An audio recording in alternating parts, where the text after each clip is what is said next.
अस्सलाम वालेकुम रहमतुल्लाहि वबरकातुहू। तो दोस्तों, मैं आज आपको कुछ टूल्स बताता हूँ जो बहुत ज़रूरी हैं, जो पिछली क्लासेस में मैं नहीं बता सका। तो चलें शुरू करते हैं। तब पहले इसको डिलीट कर लेते हैं। इसके बाद क्या करना है कि ये आपको जो दरमियान में ये ऑप्शन नज़र आ रहा है, इसके ऊपर चले जाएँ। इसके ऊपर जाने के बाद आपको ये ड्रा वाला टूल नज़र आ रहा है। तो मैं आपको ड्रा वाले टूल के बारे में कुछ बातें बता देता हूँ, तो इनको आप समझ लीजिए। पहली चीज़, जब आप ड्रा वाले टूल को खोलेंगे तो यहाँ आपको कुछ रंग नज़र आएंगे। उसमें से आप कोई भी रंग को ले लें। मिसाल के तौर पर मैं पीला रंग ले लेता हूँ, येलो। इसको आप जब से सेलेक्ट करेंगे, जैसे जैसे स्क्रीन के ऊपर आप हाथ फेरेंगे तो वो चीज़ लिखना शुरू हो जाएगी। अगर आप इसको ख़त्म करना चाहते हैं तो ये आपको ये बटन नज़र आ रहा है, इसको दबाएँ और इसको यहाँ से इसको मिटा सकते हैं। अगर आप अपने इरेज़र को बड़ा करना चाहते हैं तो यहाँ पे पेन साइज़ को बढ़ा दें तो आपकी इरेज़र बड़ी हो जाएगी। मज़ीद बड़ा करना चाहते हैं तो और बड़ा हो जाएगा, तो जल्दी मिटाना चाहते हैं तो जल्दी मिट जाएगा। ये तो हो गई बुनियादी चीज़। इसके बाद दूसरा ये है कि अगर आपने कोई चीज़ ड्रा टूल से लिखी है, जिस तरह आपने कोई भी चीज़ लिखी है, आप चाहते हैं कि आपको इरेज़र टूल से ना मिटाना पड़े, तो आपके दरमियान में ये जो बटन नज़र आ रहा है, इसको दबाएंगे तो हर चीज़ ख़त्म हो जाएगी। तीसरी बात, अगर आपने एक लाइन ये लगाई है, फिर दूसरी लाइन लगाई है, फिर तीसरी लाइन लगाई, आप चाहते हैं कि जो आपने आखिरी काम किया उसको पहले ख़त्म कर दें, तो फिर आप ये वाला बटन है, इसको दबाएंगे तो ये लाइन ख़त्म हो जाएगी। फिर दबाएंगे ये, तो बारी बारी जो आपने काम किए हैं वो बारी बारी ख़त्म हो जाएंगे। अगर दरमियान वाला दबाएंगे तो सारा काम ख़त्म हो जाएगा। इसके बाद नीचे चलते हैं तो ये पेन का साइज़ मैंने आपको बता दिया, स्मूथनेस भी आपको बता दिया कि ये क्या चीज़ है।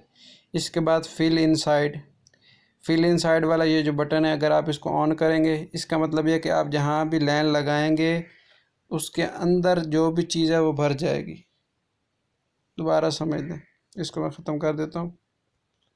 कलर, जो भी आप लाइन बनाएंगे उसके अंदर जो भी चीज़ है वो भर जाएगी, फिल हो जाएगी, मुकम्मल हो जाएगी। अगर इसका रंग भी आप तब्दील करना चाहें तो वो भी आप बाद में कर सकते हैं। कैसे कर सकते हैं? इस तस्वीर को सेलेक्ट करने के बाद, ये दरमियान वाला ऑप्शन सेलेक्ट करने के बाद, यहाँ से जो कलर है, यहाँ से आप कलर वगैरह तब्दील कर सकते हैं। ठीक है। इसके बाद ड्रा टूल के अंदर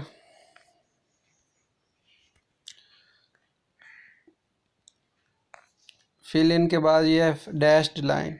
डैश लाइन का मतलब ये कि अगर आप जो भी चीज़ स्क्रीन के ऊपर लाइन लगाएंगे तो इसको ऑन करने के बाद आपकी डैश लाइन बनेगी। ठीक है, इसको भी हम ख़त्म कर देते हैं। इसके बाद तीसरी जो चीज़ है वो है पड़ी नियॉन इफ़ेक्ट। इसको अगर आप ऑन करेंगे तो जो भी आप लाइन लिखेंगे तो उसके इर्द गिर्द रोशनी बन जाएगी। ठीक है।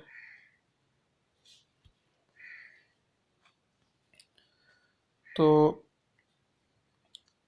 जैसी लाइन होगी उस तरह की उसकी रोशनी होगी। अगर मैं ये कलर सेलेक्ट करता हूँ तो अब उसकी रोशनी उस हिसाब से होगी। इसको रोशनी को मध्यम या कम या ज़्यादा इधर इस ऑप्शन से कर सकते हैं। तो ये ऑप्शन मौजूद होगा। अगर आप दोनों को इस्तेमाल करना चाहते हैं तो वो भी आप कर सकते हैं कि लाइन भी हो और साथ उसके नियॉन इफ़ेक्ट भी हो। नियॉन इफ़ेक्ट का मतलब होता है कि उसकी रोशनी भी हो। तो ये देख, मध्यम सी लाइन भी आ रही है और डैश लाइन भी बन रही है और उसके इफ़ेक्ट भी आ रहे हैं। ठीक है। यहाँ से आप अगर इसको कम करेंगे तो ये ज़्यादा मध्यम नज़र आएगी। अगर इसको रेडियस को थोड़ा करते जाएंगे तो ये जो आपको मध्यम सी नज़र आ रही है, ये मध्यम नज़र नहीं आएगी। तो अब मैं इसको ज़ीरो कर देता हूँ ताकि मुझे लाइन मध्यम नज़र ना आए। अब ये देखें, अब ये क्लियर नज़र आ रही है। अगर मैं इसको बढ़ा देता हूँ तो ये जो लाइन है ये मध्यम नज़र आएगी। अगर मैं इसको ज़ीरो कर देता हूँ तो ये जो लाइन है, जो अब मैं लाइन लगाऊंगा, ये बिल्कुल इस तरह नज़र आएगी। तो इन उम्मीद है आपको जो है ना इन चीज़ों की भी समझ आ गई होगी। जज़ाकल्लाह। किसी बात की समझ ना आ दिया करे तो बता भी दिया करें, और लाइक और कमेंट लाजमी किया करें, और जिसने चैनल को सब्सक्राइब नहीं किया वो सब्सक्राइब भी कर लें। जज़ाकल्लाह।